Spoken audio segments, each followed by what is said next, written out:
وہ بات بعد میں آرمی چیف نے اپنے انٹرویو میں کہی، لیکن مدثر نارو نے پہلے کہہ دی تھی، لہذا چکیا گیا، آج تک وہ سامنے نہیں آیا۔ ٹھیک ہے نا، ٹائمنگ کا فیصلہ صاحب لوگ خود کرتے ہیں۔ شکیل آفریدی پہلے اس معاملے کے اندر انوالو ہو گیا، جس کے اندر بعد میں کرنل صاحب انوالو ہوئے، کرنل صاحب کو اس کا انعام مل گیا، وہ عیاشی فرما رہے ہیں، اس دنیا کے اندر انہوں نے جنت تخلیق کر رکھی ہے، اور شکیل آفریدی جیل میں سڑ رہا ہے۔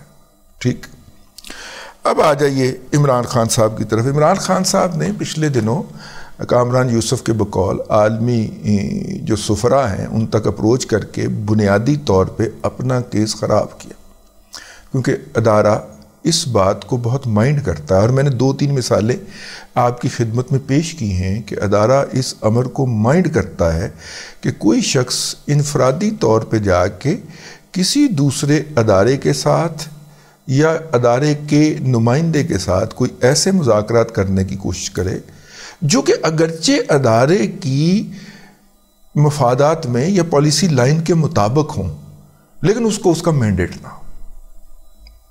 ٹھیک ہے، یا اگر مینڈیٹ ہو بھی تو وہ اپنے مینڈیٹ سے تجاوز کرنے کی کوشش کرے، تو ادارہ اس کو بہت مائنڈ کرتا ہے اور اس کا باقاعدہ بھرکس نکال دیتا ہے، بیڑا غرق کر دیتا ہے اس کا۔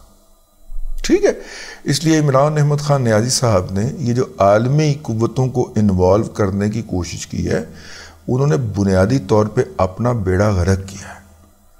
وہ ایک اسلام آباد ہائی کورٹ کیا، 10 اسلام آباد ہائی کورٹ کے آرڈر لے آئے، عامر فاروق صاحب کے والد گرامی سے بھی آرڈر لے آئے، انہوں نے باہر نہیں آ سکا۔ عمر عطا بندیال صاحب جو ہیں وہ جون سے مرضی کرش جو ہیں وہ راستے میں ڈال کے اور ان کے اوپر آرڈر پھسلا دیں، اور وہ آرڈر، لیکن کیوں؟ کیونکہ عمران احمد خان نیازی صاحب نے انفرادی طور پہ وہ کرنے کی کوشش کی ہے۔ جہاں تک وہ بات ہے کہ ادارے کے اندر سے سپورٹ ہے، تو دیکھیے جو پروجیکٹ عمران احمد خان نیازی تھا، اس پروجیکٹ کے تحت ہی لوگوں کی تقرریاں ہوئی تھیں، اور جنرل باجوہ صاحب جو تھے وہ اس کے مدار المہام تھے اس طرح کی تمام تقرریوں کے، ان کی مرضی منشا کے ساتھ ہوئی تھیں۔ ٹھیک ہے، تو اگر ان کی مرضی اور منشا کے ساتھ ہوئی تھی تو انہوں نے اسی ذہن کے لوگ لگائے ہوں گے نا فیلڈنگ کے اوپر، جو کہ انہیں اس میں سپورٹ مل سکے۔ ٹھیک ہے، تو اب جناب سید عمران شفقت زنجانی صاحب، جن کو آپ سمرن شفقت کے نام سے بھی جانتے ہیں، اور وہ اکثر لاہور سے فرار ہو کے رسا توڑا کے اسلام آباد پائے جاتے ہیں، آج کل بھی اسلام آباد گئے نے۔ ٹھیک ہے، انہوں نے فرمایا ہے کہ جناب سپٹمبر کے اندر جو ہے کچھ ایسی ٹرانسفریں ہونی جا رہی ہیں جس کے نتیجے میں جو لوگوں کو شک ہے کہ اندر سے جو حمایت حاصل ہے وہ بھی ختم ہو جائے گی۔ یہ بات تو بتانے کی ضرورت نہیں ہے، ہمارے ہر سال کوئی نہ کوئی بچہ، کوئی نہ کوئی برخوردار پاس آؤٹ ہوتا ہے، اور ہمیں پتہ ہوتا ہے کہ اپریل اور سپٹمبر 2 مہینے ہیں جب کاکول سے پاس آؤٹ ہونے والوں کی انڈکشن ہوتی ہے، اور یہی 2 مہینے ہیں جب ان کی سروسز پوری ہوتی ہیں اور وہ سروس پوری کرنے کے بعد ریٹائر ہوتے ہیں۔ اور اب وہ ریٹائر ہونے سے جانے سے پہلے جو ہے بعض لوگ کہا جاتا ہے، مبینہ طور پہ میں اس پہ بلیو نہیں کرتا، اپنی ریلیونس کریٹ کرنے کے لیے نا ریپلز کریٹ کرتے ہیں۔ کوئی اکانومی کے فرنٹ کے اوپر ریپل کریٹ کرتا ہے، کوئی انٹیلیجنس کے فرنٹ کے اوپر ریپل کریٹ کرتا ہے، کسی کو ایکسٹینشن چاہیے ہوتی ہے، کسی کو اپنی ریلیونسی امپورٹنس ہے، کہ مطلب کہ اگر بلا کے ان کو کہہ دیا جائے کہ آپ جو ہیں کیا کریں گے اس کے بعد، آپ کے تو ابھی بچے کا فائنل ایئر بھی نہیں ہوا امریکہ کی فلانی یونیورسٹی کے اندر، تو کس طرح اس کو کریں گے؟ تو ایسا کریں کہ آپ FFC میں چلے جائیں، ٹھیک ہے، اس کے 3 سال کے لیے چیئرمین لگ جائیں، بچہ بھی گریجویٹ ہو جائے گا، بچی کی شادی بھی ہو جائے گی، آپ کا گھر بھی بن جائے گا، ہے امریکہ والا، ٹھیک ہے۔ تو کسی کو بلا کے کہہ دیا جائے آپ فوجی فاؤنڈیشن میں چلے جائیں، کسی کو بلا کے کہہ دیا جائے آپ NFC کے چیئرمین لگ جائیں، اچھا جی، کسی کو بلا کے کہہ دیا جائے آپ نے نہیں جانا، آپ وہ سنا ہے کہ وہ دریائے سندھ کے وہ اوپر والے کیمپ کے اندر 3 ماہ آپ نے ڈیوٹی کی ہوئی ہے، تو پانی کا تو آپ کو بڑا تجربہ ہے نا، ٹھیک ہے، دریائے سندھ کے کنارے پہ آپ کا کیمپ لگا ہوا تھا، تو آپ واپڈا کے چیئرمین لگ جائیں۔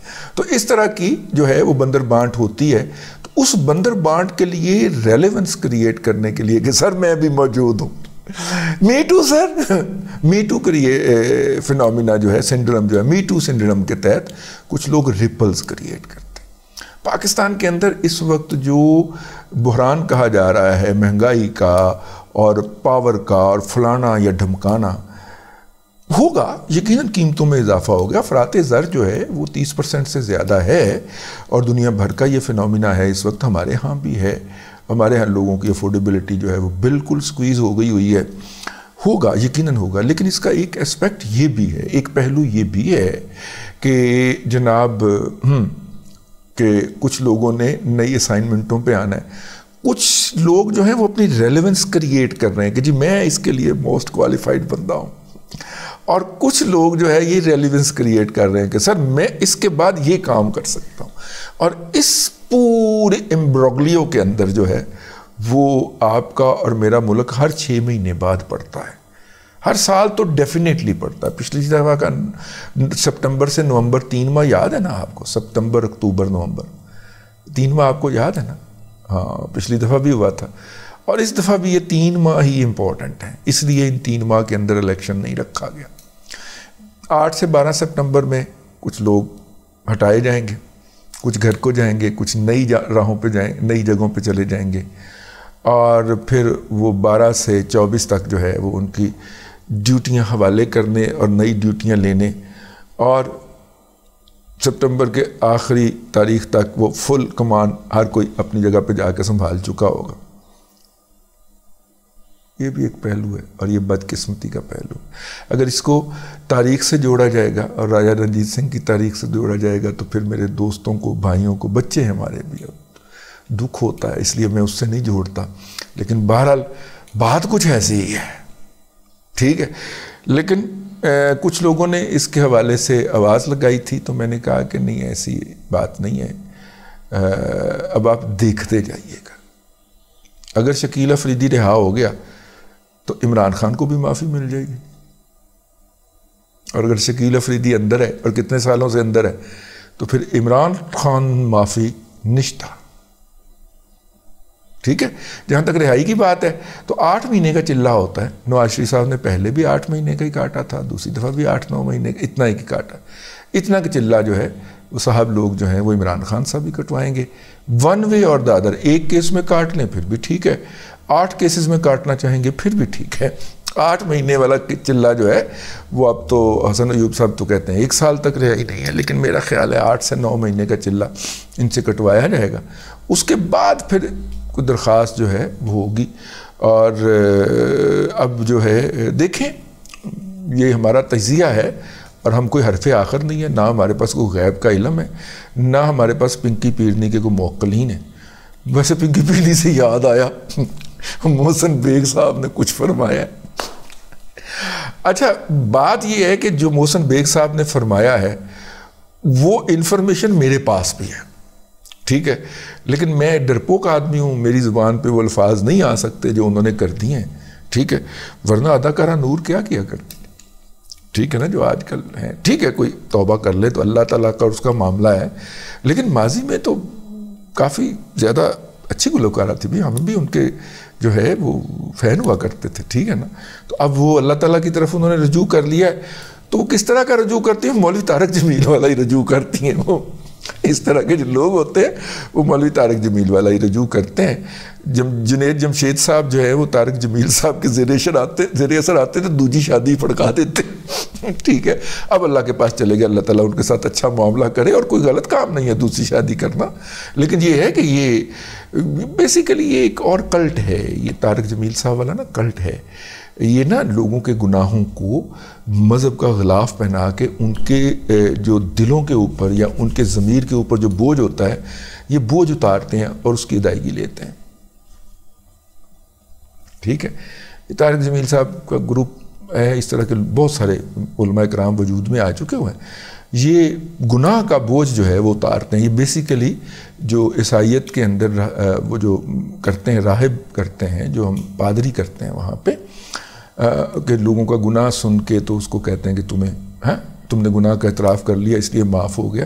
یہ بھی ایک قسم کا یہی کام کرتے ہیں. جتنے بھی حرام خور ہیں، جتنے بھی قبضہ گروپ ہیں، وہ ان کے ہاں جا کے کیوں مطمئن ہو جاتے ہیں؟ کیونکہ یہ ان کو وہ چورن بیچتے ہیں کہ بس آپ نے معاف ہو گیا، وہ اس کو مذہبی جواز عطا کر دیتے ہیں. تو یعنی بات ادھر سے ادھر نکل گئی. خان صاحب باہر آئیں گے تو پھر بات کیجیے گا. اب تک کے لیے اتنا ہی. اگلے ولاگ کے اندر پھر آپ سے ملاقات ہوگی. اللہ تبارک و تعالیٰ آپ کو آسانیاں عطا کرے اور آسانیاں خلق خدا میں تقسیم کرنے کی توفیق عطا کرے.